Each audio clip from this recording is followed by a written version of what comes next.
Good morning guys. আজি মই 9 number মক টেষ্টটো আৰম্ভ কৰিলোঁ। আজি দিনটোৰ প্ৰথম কুৱেশ্যনটো, ভাৰতৰ মানচিত্ৰখন কিমান চনত অংকন কৰা হৈছিল? চ' গাইজ ইয়াৰ শুদ্ধ উত্তৰটো হ'ল অপশ্যন নম্বৰ এ, 1752 চনত ভাৰতৰ মানচিত্ৰ অংকন কৰা হৈছিল। চ' গাইজ কুৱেশ্যন নম্বৰ 2, তলৰ কোনখন জিলাৰ সৈতে আন্তৰ্জাতিক সীমা আছে?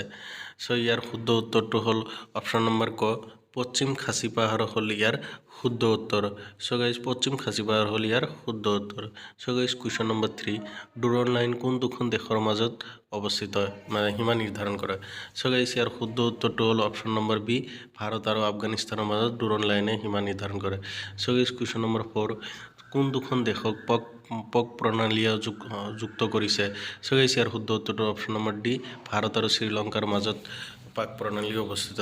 চ' গাইজ কুৱেশ্যন নম্বৰ 5, কোন দুখন দেশৰ মাজত ৰেড ক্লিফ লাইন অৱস্থিত? চ' গাইজ ইয়াৰ শুদ্ধ উত্তৰটো সকলোৱে জানে, ভাৰত আৰু পাকিস্তানৰ মাজত ৰেড ক্লিফ লাইন, বাংলাদেশৰ মাজতো ৰেড ক্লিফ লাইন।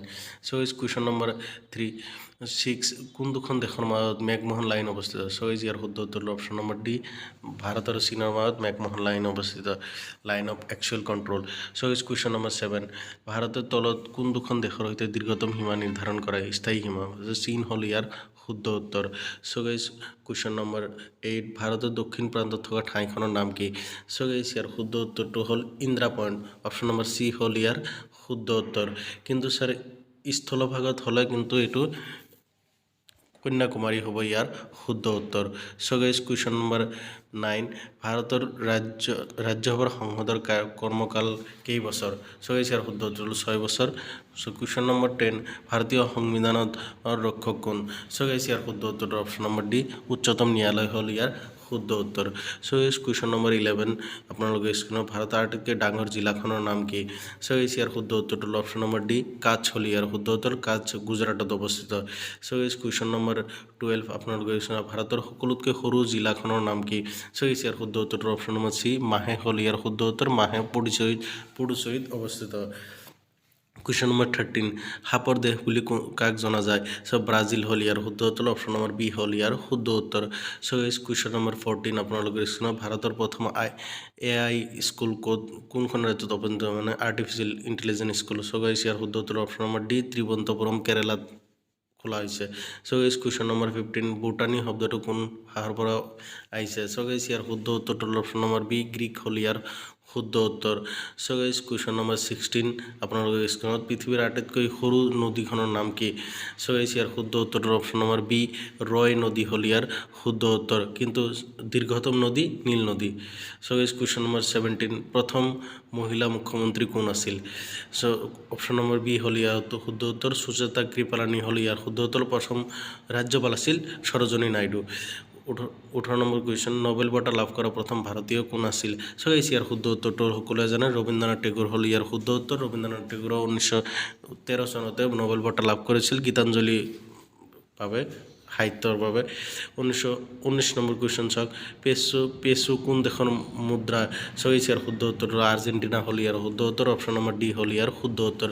চ' গাইজ কুৱেশ্যন নম্বৰ 20, থাইলেণ্ডৰ মুদ্ৰা কি নামেৰে জনা যায়?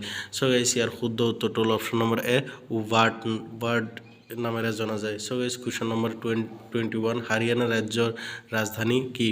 চ' গাইজ ইয়াৰ শুদ্ধ উত্তৰটো অপশ্যন নম্বৰ চি, চণ্ডীগড় হ'ল ইয়াৰ শুদ্ধ উত্তৰ, পাঞ্জাৱৰ ৰাজধানীও কিন্তু চণ্ডীগড়। চ' গাইজ কুৱেশ্যন নম্বৰ 22, ছুইজাৰলেণ্ডৰ মুদ্ৰাৰ নাম কি? চ' গাইজ ইয়াৰ শুদ্ধ উত্তৰ হ'ল option number C, switch Frank হ'ল ইয়াৰ শুদ্ধ উত্তৰ। চ' গাইজ কুৱেশ্যন নম্বৰ 23, আপোনালোকে স্ক্ৰীণত অজন স্তৰ বায়ুমণ্ডলৰ কোনটো স্তৰত অৱস্থিত? চ' গাইজ ইয়াৰ শুদ্ধ উত্তৰ অপশ্যন নম্বৰ বি, ষ্ট্ৰেটোস্ফিয়াৰ হ'ল ইয়াৰ শুদ্ধ উত্তৰ, এই ষ্ট্ৰেটোস্ফিয়াৰ অজন গেছ অৱস্থিত। চ' গাইজ কুৱেশ্যন নম্বৰ 24, মাৰাঠাসকলৰ শেষ পেছোৱা কোন আছিল? চ' গাইজ ইয়াৰ শুদ্ধ উত্তৰটো হ'ল দ্বিতীয় বাজিৰাও, অপশ্যন নম্বৰ ডি হ'ল ইয়াৰ শুদ্ধ উত্তৰ। চ' গাইজ কুৱেশ্যন নম্বৰ 25, সীমান্ত গান্ধী হিচাপে কাক জনা যায়? এইটো একদম ইজি কুৱেশ্যন, খান আব্দুল গফুৰ খান হ'ল ইয়াৰ শুদ্ধ উত্তৰ, অপশ্যন নম্বৰ চি হ'ল ইয়াৰ শুদ্ধ উত্তৰ। চ' গাইজ কুৱেশ্যন নম্বৰ 26, আপোনালোকে স্ক্ৰীণত চাওক, তৰাণীৰ দ্বিতীয় যুদ্ধ কেতিয়া হৈছিল? চ' গাইজ ইয়াৰ শুদ্ধ উত্তৰটো হ'ল 1192 হ'ল ইয়াৰ শুদ্ধ উত্তৰ, অপশ্যন নম্বৰ চি হ'ল ইয়াৰ শুদ্ধ উত্তৰ। তৰাণীৰ যুদ্ধ মহম্মদ ঘুৰি আৰু পৃথ্বীৰাজ চৌহানৰ মাজত হৈছিল। চ' গাইজ কুৱেশ্যন নম্বৰ 27, তৰাণীৰ প্ৰথম যুদ্ধ কেতিয়া হৈছিল? চ' গাইজ ইয়াৰ শুদ্ধ উত্তৰটো হ'ল 1991ত, 1191 হৈছিল। So guys, question number 28. বৰফুকনৰ বৰবৰুৱা পদবীৰ সৃষ্টি কোনে কৰিছে? So guys, ইয়াৰ শুদ্ধ উত্তৰ অপশ্যন নম্বৰ ডি প্ৰতাপ সিংহ হ'ল ইয়াৰ শুদ্ধ উত্তৰ। So guys, question number 29. মুছলিম লীগৰ কেতিয়া গঠন কৰা হৈছিল?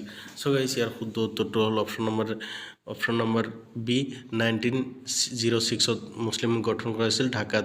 So guys, আজিৰ দিনৰ অন্তিম question number 13. বংগভংগ আন্দোলন কেতিয়া সংঘটিত হৈছিল? So guys, ইয়াৰ শুদ্ধ উত্তৰটো হ'ল অপশ্যন নম্বৰ সি 1905 চনত আৰু তৃতীয় গভৰ্ণৰ জেনেৰেল আছিল লৰ্ড কাৰ্জন আছিল গভৰ্ণৰ জেনেৰেল।